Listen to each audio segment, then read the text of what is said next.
GURPS Módulo Básico Campanhas. Regras do GURPS, 4ª edição. Episódio 149, capítulo 13, Situações Especiais de Combate, Ponto de Impacto.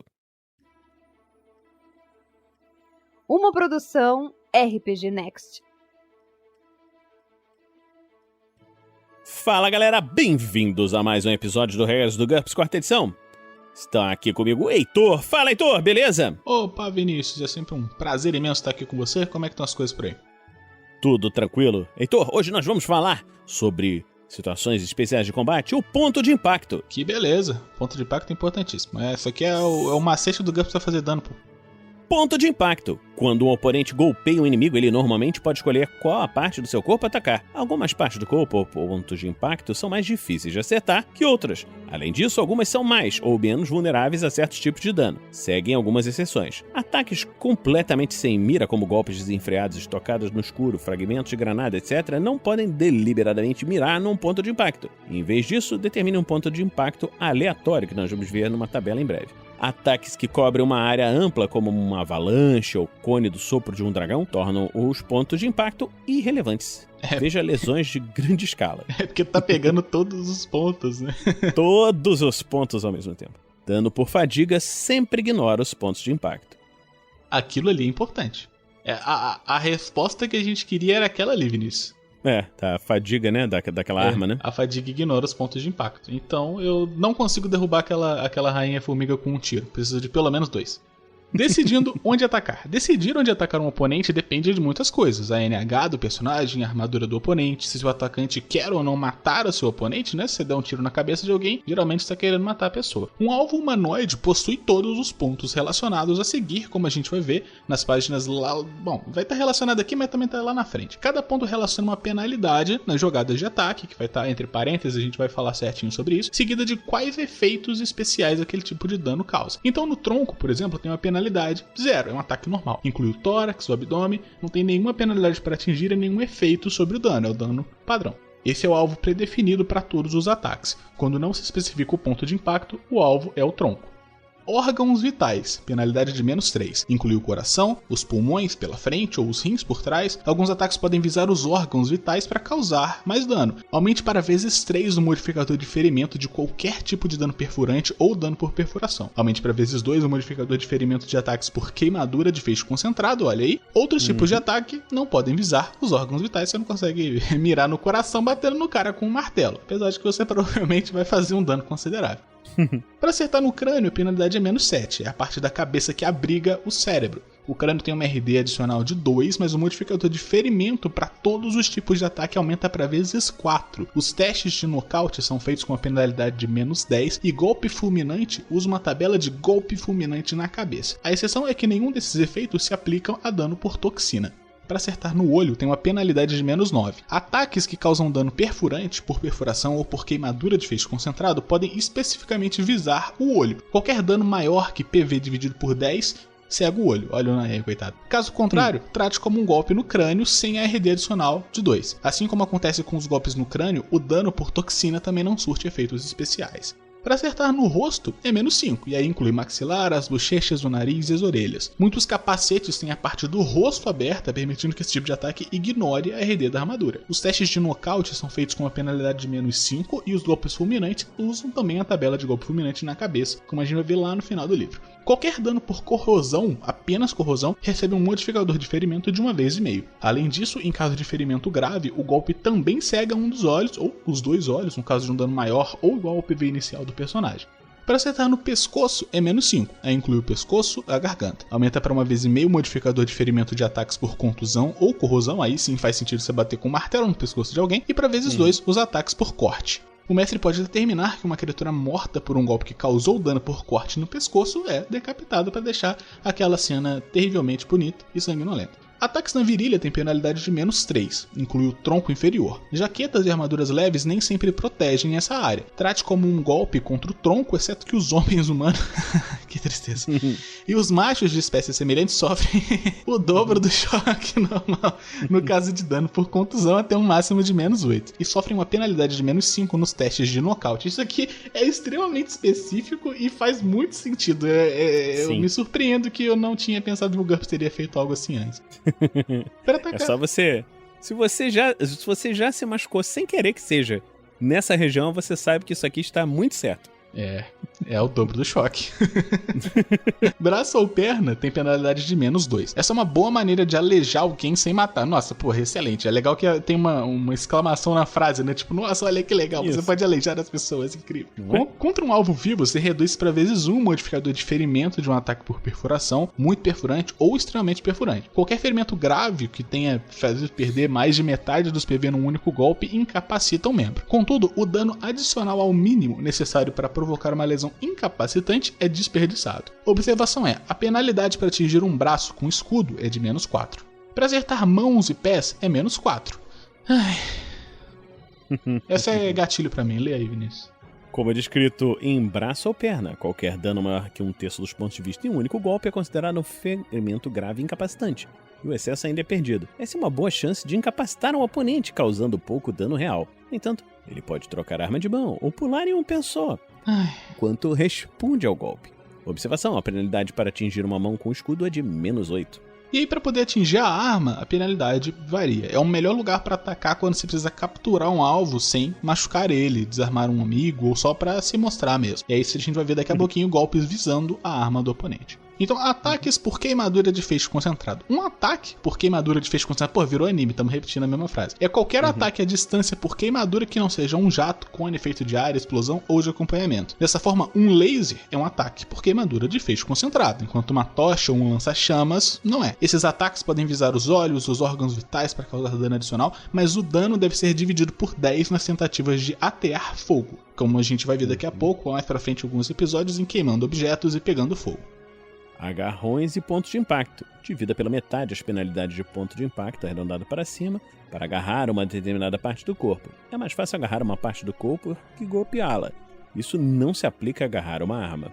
Ponto de impacto aleatório. Nem sempre é preciso visar uma determinada parte do corpo, é possível simplesmente atacar o que estiver na sua frente. Nesses casos, a jogada de ataque é feita sem nenhuma penalidade devido ao ponto de impacto. Em caso de sucesso, se o oponente não conseguir se defender, jogue 3D e consulte a tabela apropriada de ponto de impacto para determinar onde o golpe atingiu. Cabe ao mestre decidir qual tabela usar, no caso de criaturas não humanoides. Utilize também o ponto de impacto aleatório para golpes desenfreados, tiros às cegas, fogo de retenção, dano de fragmentação. Em outras situações nas quais o mestre considera que não é realístico visar um ponto de impacto. No caso de um ataque aleatório vindo diretamente de cima, trate pés e mãos e pernas como braços. Tolerância a ferimentos e ponto de impacto. A vantagem tolerância a ferimentos, como a gente viu lá atrás em vantagens, pode alterar os efeitos dos pontos de impacto. Difuso ou homogêneo. Ignora todos os modificadores de ferimento ou de nocaute para o ponto de impacto. Olhos e membros ainda podem ser incapacitados apesar disso. Todo dano usa os modificadores de ferimento apresentados em lesões em alvos difusos, homogêneos e não vivos que a gente viu alguns episódios atrás.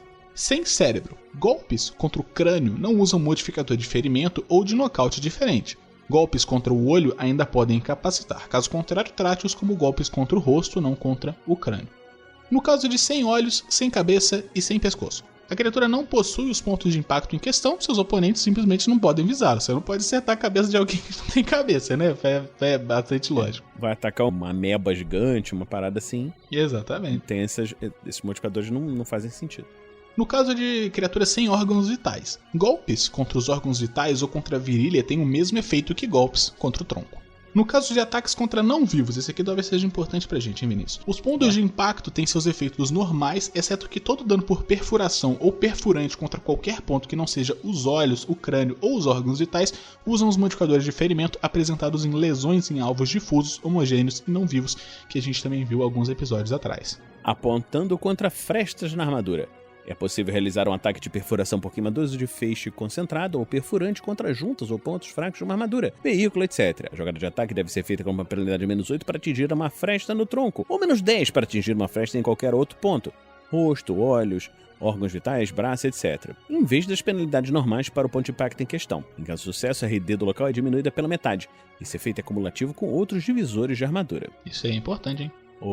Lesões em grande escala. Alguns ataques afetam grande parte do corpo da vítima, por exemplo, o sopro de um dragão, a detonação de uma bomba, um incêndio gigantesco ou a imersão em um poço de ácido. Particularmente, qualquer dano descrito como efeito em área ou cone e qualquer explosão externa causa uma lesão de grande escala. Um ataque com uma arma de combate corpo a corpo proveniente de um atacante com um modificador de tamanho que exceder o do alvo por 7 ou mais também é considerado uma lesão de grande escala.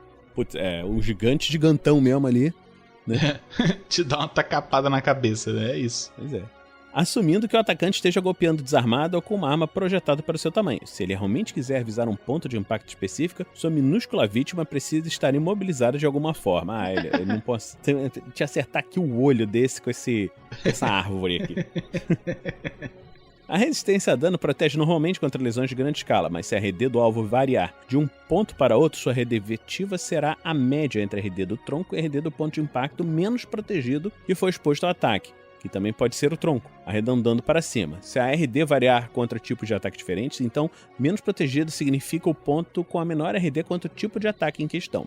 Um ponto protegido por cobertura ou oculto pelo corpo não conta como exposto ao ataque. Contra uma explosão ou ataque em cone, somente os pontos voltados na direção da detonação ou foco do cone estão expostos. Por exemplo, um personagem de costas para uma explosão não tem rosto nem os olhos expostos. No caso de dano causado pela imersão em meios nocivos, por exemplo, fogo ou ácido, somente os pontos imersos estão expostos. Contra um efeito verdadeiramente de área, todos os pontos estarão expostos. Não modifique uma lesão de grande escala de acordo com o ponto de impacto. Trate-a como um golpe contra o tronco, a menos que somente um ponto esteja exposto. Se um único membro, mão, braço, etc. estiver exposto, o dano que excede o necessário pode causar um ferimento grave, ainda é desperdiçado.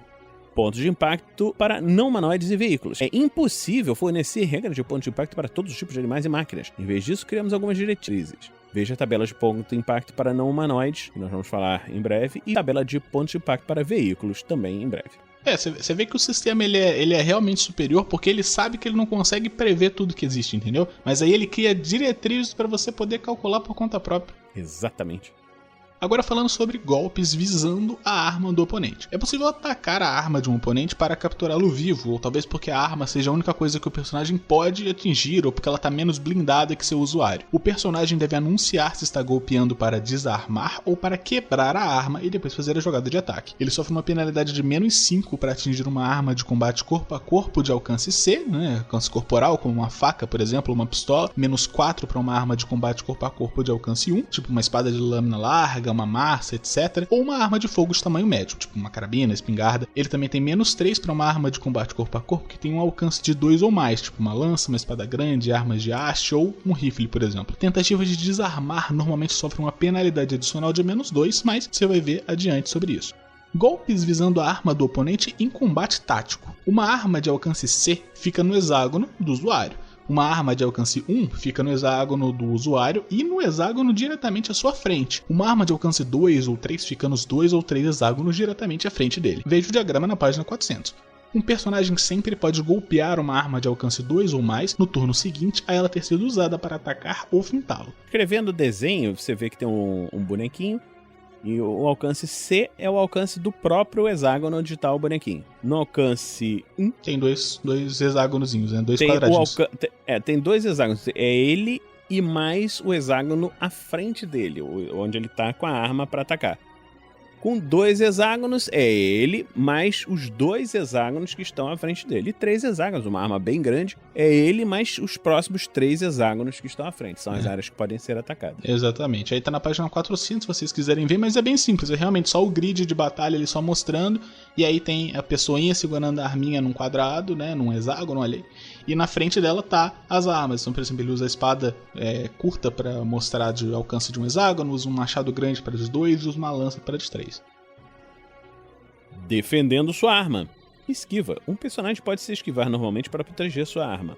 Aparar.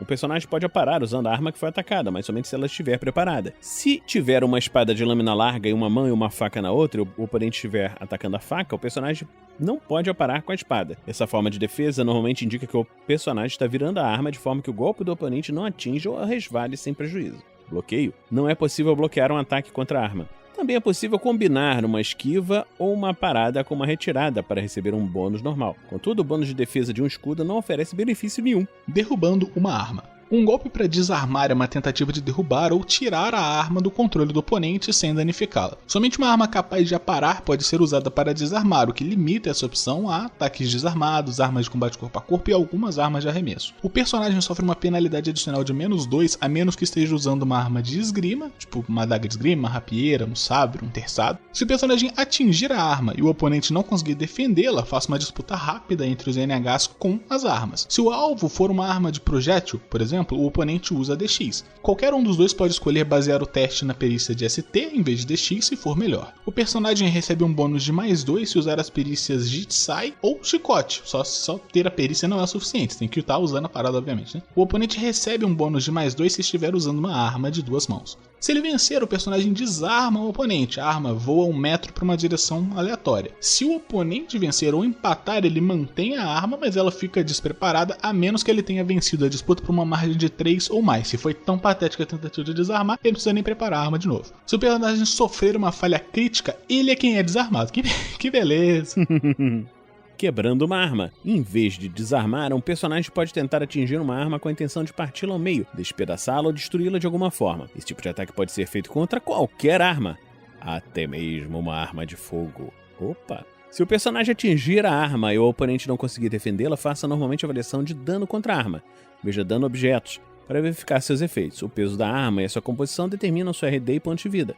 Para armas compradas como vantagens, veja limitações de instrumentos, que nós vimos na página 116. Imobilizando o adversário. Às vezes é preciso imobilizar um adversário sem matá-lo. Gases nocauteadores, atordoadores de alta tecnologia, mágicas e outros truques são as melhores formas de se levar prisioneiros. A maioria das armas é definitiva demais. Ainda assim, se o personagem precisa derrotar um oponente sem feri-lo e só tem armas comuns à sua disposição, ele ainda tem algumas opções. A primeira delas é desarmá-lo. Um personagem pode tentar atingir a arma do oponente para derrubá-la da mão dele ou quebrá-la, como a gente falou. Obviamente pode ser que mesmo assim ele não se renda. Outra opção é maneirar na força. Um personagem não precisa golpear com força total, ele pode escolher usar qualquer valor de ST abaixo da sua própria ST ao golpear com as mãos nuas ou com uma arma de combate corpo a corpo, arma de arremesso, arco ou funda, mas não com uma besta ou uma arma de fogo, obviamente. O personagem com ST 10, por exemplo, pode atacar com ST 9, para ferir um pouco menos, ou com ST 1, para tocar o oponente sem causar nenhum dano. Outra opção seria virar a lâmina. Um personagem pode golpear com um lado plano de qualquer arma, de golpe de balanço ou de corte, tipo uma espada, um machado. Você usa de tacar, dá uma porrada na cabeça do cara, mas você não tá cortando a cabeça dele fora. Isso transforma o dano normal, que seria por corte, num dano por contusão. Também é possível cutucar...